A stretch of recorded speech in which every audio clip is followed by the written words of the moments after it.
Alright, what is up guys, and welcome back to another Zoids video. So, taking a look today at some of the Zoids that my friend Brad has graciously given me the opportunity to take a look at. And here we have a very, very special kit. So this is probably considered most people's holy grail kit. I know it was for him, and it would be for myself as well. Having already owned the Death Soarer, and this is the Ultrasaurus. This is one of the largest Zoid kits ever released and barely fits in the frame here. This thing is an absolute hulking brute of a Zoid, and definitely by far the largest Helix Republic Zoid, and basically is the symbol of the Helix Republic and its flagship. So this kit never had a Hasbro release at all, and was only released in the original OJR line and then again in NJR. And I don't think there was a European release of this kit either. So it was only ever released in Japan, and Brad finally got his hands on one that was being sold off by another collector who was abandoning their collection. And so we have this just absolutely beautiful specimen here that is, for all intents and purposes, mostly intact, and it's really quite something. So I'm very, very much excited to take a look at it. Before we get into that, let's go ahead and talk about the lore with this thing. So, starting off with the original battle story, this was, like I said, the flagship of the Helix Republic in the early days of the Helix Republic versus Gylos Empire storyline. So, initially in 2039, the Ultrasaurus was deployed and absolutely wiped out the Empire forces, bringing the end to a 50-year conflict all on its own. And it was the power of this thing that actually inspired the Empire to develop the Death Soarer in the first place. So the Death Soarer was specifically made to be a counter to the Ultrasaurus, which it successfully managed to do, driving back most of the Ultrasaurus, leaving only one remaining, which would serve as sort of the protector of the capital and would maintain various support roles. Even as far later as the Dark Continent of Nyx campaign, the Ultrasaurus was used as a transport Zoid, which it is very good at. It's essentially the Zoid equivalent of an aircraft carrier with how many other types of Zoids it can ferry and transport into battle. The Mad Thunder was then later developed as a counter on the Helix Republic side to defeat the Death Soarer. So they kept just throwing bigger and bigger dinosaurs at each other until they finally ended up with all the way at the very, very end of the battle story with like the Seismosaurus and the Gojulus Giga and stuff like that. So even though the Ultrasaurus did not have much of a role in the battle story, it definitely left its mark as this big, iconic symbol of the Helix Republic and the damage that it managed to do, bringing an end to that 50-year war, essentially all on its own. In terms of the anime storyline, so this has a very prominent role in Zoid's Chaotic Century, and in the Chaotic Century anime, they sort of take the scale of this thing and completely throw all logic out the window. So this was actually very much how the Gylos Empire resurrected the Death Soarer from ancient ruins. They very much had to do the same thing with the Ultrasaurus and resurrect it from an ancient ruin. And so they resurrected, they bring it back to life, and it sort of served as the base of operations during the last arc of the Guardian Force anime. And the purpose of the Ultrasaurus at that point, again, was to act as sort of a mobile base for the united Helix Republic and Gylos Empire forces that were going up against Prozim and the Death Soarer. But before that, they had to confront Hiltz and the Death Stinger. And in doing so, they had to manufacture the gravity cannon, which is just an absolutely ridiculous piece of hardware this thing had attached to it that would deal just absolutely enormous area of effect damage in a single area and create massive craters. And it was basically their answer to the Death Stinger's completely invincible armor. And it did actually manage to successfully immobilize the Death Stinger with the power of the gravity cannon. But later on, when faced with the Death Soarer, it was unable to do any real damage to it. So this thing was also not in the best condition, even when it was mobile. So even when they tried to move it around, it had a very difficult time moving. It had a lot of residual repairs that needed to be done, and so it was suffering from a lot of damage just by trying to move it around. And so mobility was very, very scarce. Trying to get out of the way of the Death Soarer's charged particle beam did not go very well, and ended up taking significant damage towards the end.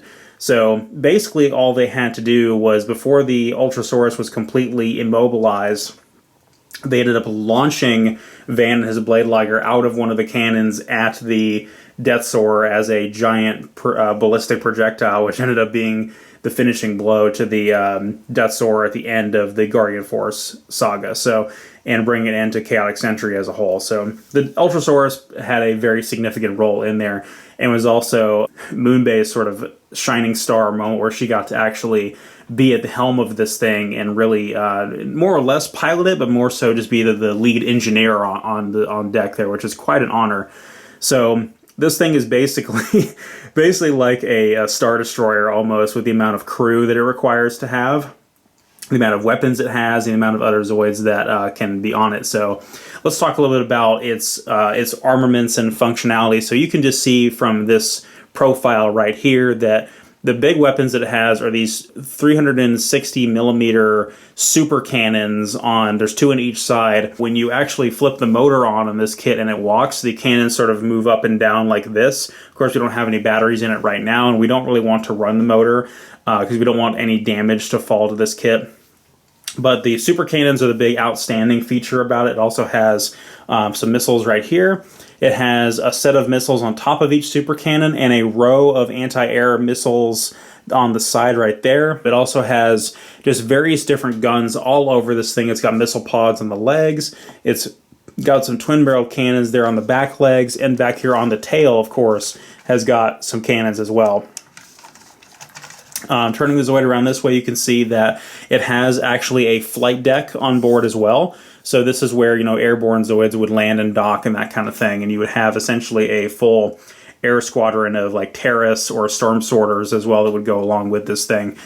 This as a model kit has the most amount of pilots with any kit. So there's a pilot in the guns. There's pilots back here, in the head, on the neck right here. There's pilots all over this thing, and luckily, like I said, the one that we have here today is quite a specimen and has most of that stuff intact. I do want to bring around the head and just kind of open the cockpit here. You can just kind of barely see it in frame there, but one thing that's cool about the cockpit is that, much like the Gojulus, you can kind of see it there, it has a set of eyes right there in addition to the clear translucent cockpit piece. So it actually does have kind of a full face portrait to it, including eyes, but you don't really get to see that when the cockpit is closed over it. It sort of has this sort of silly looking dome head, which can still be intimidating.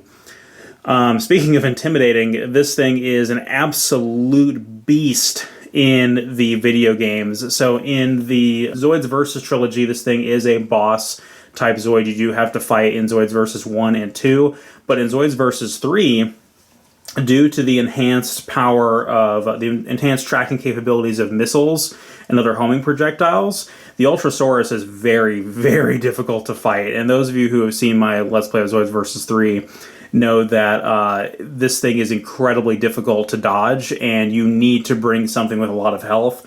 Otherwise, you will die just over sheer attrition, because you'll be trying to outrun missiles, and it just won't be going very well. So, but yeah, this is a beautiful, beautiful kit with tons of moving parts, and from what I can tell, it's mostly complete. Again, I don't have a great frame of reference for that because I don't own one myself, but aside from one of these little hose pieces that appears to be missing from up here, because there seems to be 2 hoses per each section of the neck, it appears to be complete. The hoses on the face are there, all of the caps are there, and all the weapons seem to be there, which is extraordinarily rare. You can also see the wires running from the back of the head all the way down into the enormous motor on the inside of this thing to power the lights in the eyes. So in terms of the different releases for this model kit, there was only a few. There was more releases of this than there were of the Deathsaur and the Mad Thunder, but still only very few. So the original 1983 version had a lot more black and dark gray to it, had a much more darker color scheme to it, but was more or less the same. This, of course, is the 1999 NJR version, and it sort of follows the exact same color scheme as the Gojulus. So if you guys remember my OER Zoidzilla review, how that has a different color scheme than the NJR Gojulus, it's exactly the same as the Ultrasaurus there. So there was a prototype of a red Zoid UK OER Ultrasaurus, and it actually appeared in a catalog. And so we know that the Zoid was being developed, but unfortunately, it was never released. Some people have like spotty in-person accounts of saying, "Oh yeah, I remember seeing that back in the day." But as far as we can tell, it was never released. But there are pictures of it, and it is, you know, bright red, and it does look pretty cool. There is the Technozoids version, which is in bright white with red accents and red caps, which is pretty cool looking. That one is quite rare, as well as the Gojulus from that line as well. There's the Zoids 2 one, which of course has more silver, and it has sort of chrome red translucent pieces, which are pretty cool. So the sort of crest on the canopy cockpit there would be like a chrome red. I'll try to add a picture of that in post. It looks very, very cool. And then finally we arrive at the 1999 version, which is this version, which I think is the most appealing looking color scheme, and is of course the canon one with the anime. If you're looking for one of these, if you'd like to pick one up, good luck. There are basically none of these left unbuilt on the market from what we can tell. Mostly every one of these has been in circulation to an extent, going through people's collections. People pretty well know what they have, and so you might be able to find an older one, but they're all very, very expensive. You're looking at multiple hundreds of dollars for any one of the different versions of this kit. And then good luck finding one complete as well. Most of the ones you'll find they'll either be missing the little radar pieces right here, or they'll be missing some of the hoses or some of the guns. It's very much a similar situation as we had with the Gojulus, but a lot worse, because this kit is so large and so heavy. Absolutely wonderful specimen. Very glad I had the opportunity to come take a look at it and show you guys. And if I had the room for it, I'd probably try to track one down for my collection, but there's no way I'm ever going to be able to afford this or have enough space in my collection to be able to actually put one up. So very, very grateful I had the opportunity to show this off.